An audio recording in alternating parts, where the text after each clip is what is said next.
Willie D Live. What's up, family? After going undrafted on the first day in the first round of the 2025 NFL Draft, Shedeur Sanders had a message for the doubters. We all know this shouldn't have happened. We're on to bigger and better things. Tomorrow's the day. We're going to be happy regardless.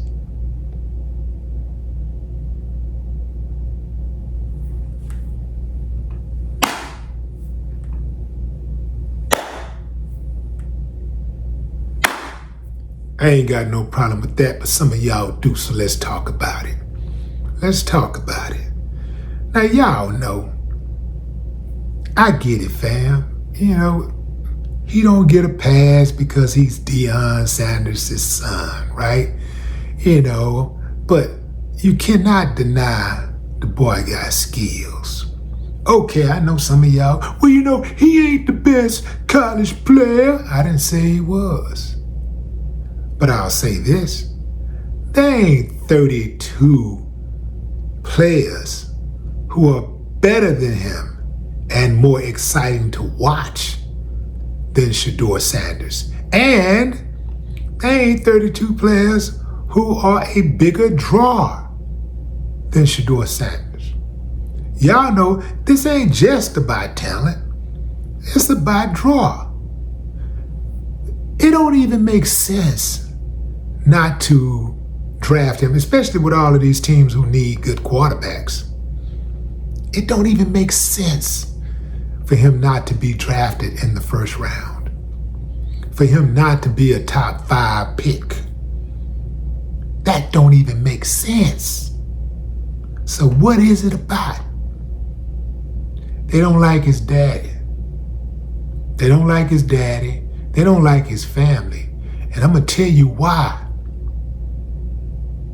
They don't like the family because the family is led by a black man. That's right, I said it. It's led by a black man, and boy, they can't stand that black man.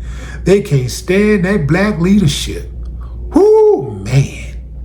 Yeah, man. They go out of their way to try to make the black father appear to be absent, even when he's present. How many times have you watched celebrities and you saw, especially athletes, and you only see their mothers speaking in commercials? You only hear them doing stories on the mother. I've seen a lot of stories where they do stories on the mother, and I just assumed that the daddy was not in the boy's life. Not only was he in his life, but he introduced him to football or baseball or basketball, and he taught him how to box, and he was there, he was active, he was not just there, present, he was raising them under the same roof. But yet, all they focus on is the mother. Man, he's cynical, low down, dirty. This is why I 1,000 support LeVar Ball. Oh, that's my dog. Oh yes, man. I ride with that dude. They can't stand that black father leadership. The trip part about it is they do everything they can to get the black father out of the picture. I mean everything. They villainize him. They falsely arrest.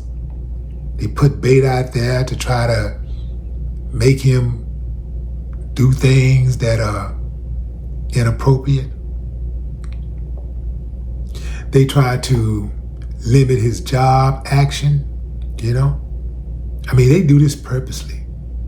And this can go all the way back to when they started making their moves with welfare and all of that stuff.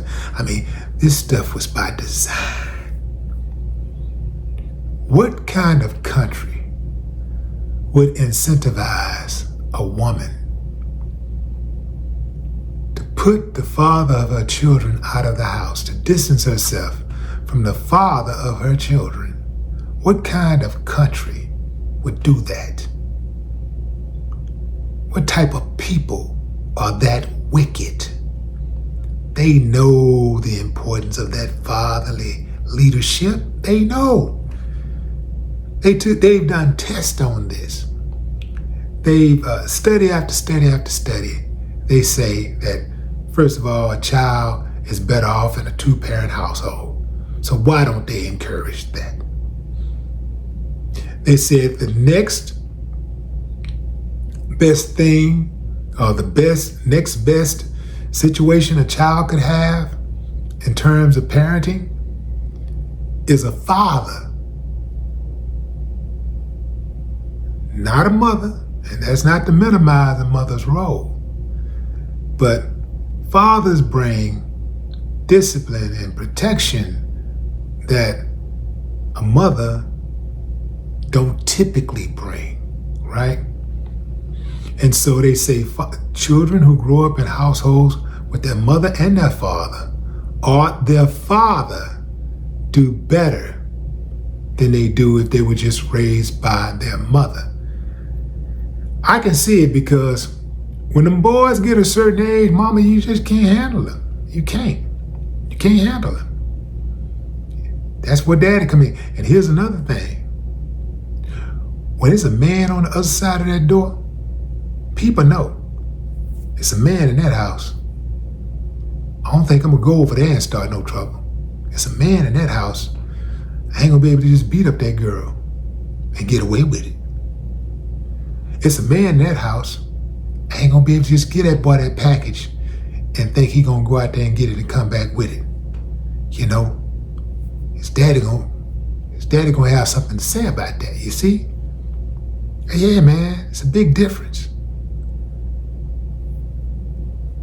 Shedeur, he got him. The boy is too mentally tough. It's not just physically tough. He's mentally tough. He has a great support system. His faith is strong. His will is strong. Family, the boy gonna make it. I can't believe he didn't get drafted the first round, but then I can believe it because I know the power structure. I know how they do. I know a lot of times they'll make little certain moves to try to make you out of an example when you won't get with the program. It's a good old boy system. Yeah. So they don't like Shedeur. They didn't really like him when he was playing for Colorado, but they had to deal with it. They had to deal with it because the boy was winning. They're going to have to deal with Shedeur in the pros. Dion know the system. Dion know the play. Dion is not going to allow his son's hard work to go unrewarded. So he'll be drafted. More than likely, he'll be drafted tomorrow. And thus, the saga continues and the legacy begins. No more talk.